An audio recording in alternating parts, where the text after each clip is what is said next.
Tonight, the state of Oklahoma is just a governor's signature away from having the most restrictive abortion law in the nation.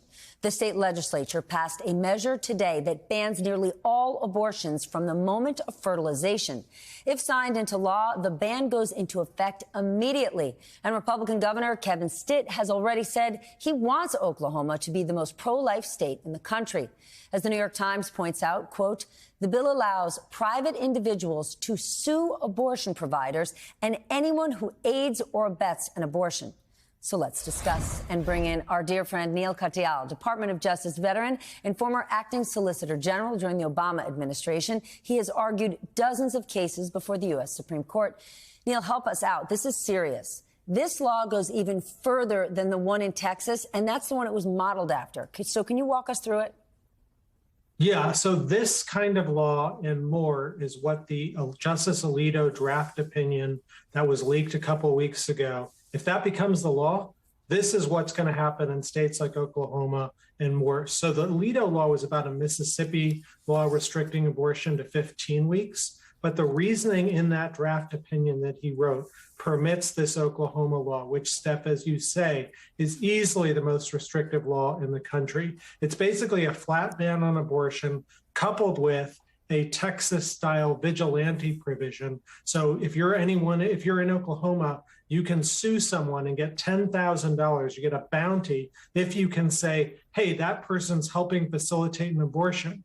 And, I don't know where that ends. Teachers who help a student, a gas station that fills up the gas of the car, perhaps even librarians. And it might even apply to someone who gives money to someone in Oklahoma to travel across state lines, say to California, to try and get an abortion there.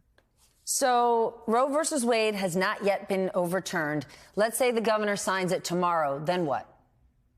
So we're in this weird holding pattern where we've seen this draft opinion. It's not the law of the land yet.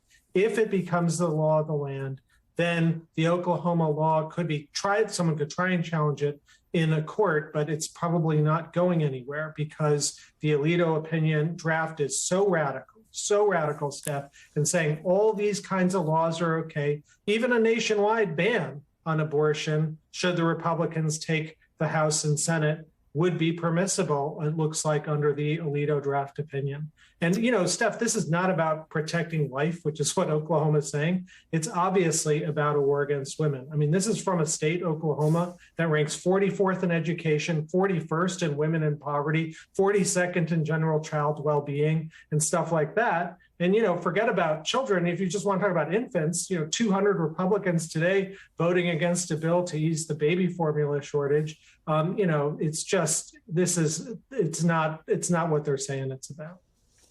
Democrats, Neil Katyal just gave you your campaign messaging. Write it down, post it up somewhere. I also want to ask you about this new news we learned about the January 6th investigation. Axios reporting that Bill Barr is in talks to cooperate with the committee. What kind of case could the former AG help make against Trump and his allies? And I realize this is hypothetical because we have seen no evidence that he's looking to help anyone but himself currently and formerly Trump. Yeah, no, I mean, that is the Bill Barr MO. I mean, I'm glad to see him cooperating, unlike most other members of the Trump administration who scurry like rats when they hear the words testimony under oath. So, and this is the guy who evidently said, according to his own book, that he called it BS when all this big lie, this election stuff that Trump was trying to, push back in December after he lost the election. But this is also a guy, Steph, who's just known for disassembling, for, he's Clinton-esque in his ability to say what is. His characterization of the Mueller report was so bad. If one of my students wrote that as her law exam, I wouldn't give it a passing grade. And so, could he shed some light, as Jackie Alemany was saying a moment ago, and color as to Trump's state of mind? Absolutely, he could. But this is a guy who's never really shown any inclination to actually tell the truth. He's always playing word games and is evasive. Could he? Sure. Most likely not. You think the committee is going to hear from this Congressman Loudermilk?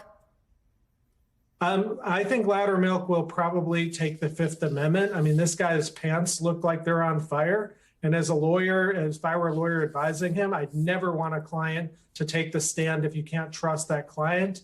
And a guy like this has zero credibility. I mean, lying about an election and who won it is bad enough, but lying about whether you give tours, I mean, that's just boneheaded. I mean, of course it was going to be found out. This guy went and complained and filed an ethics complaint against the Democrats saying, oh, there's no evidence I gave a tour. Well, it sure looks like there is now. Well, Mr. Katyal, I don't know what's going on with your pants right now, but I can tell you, you are on fire this evening. Neal Katyal, thank you for joining. Always good to see you.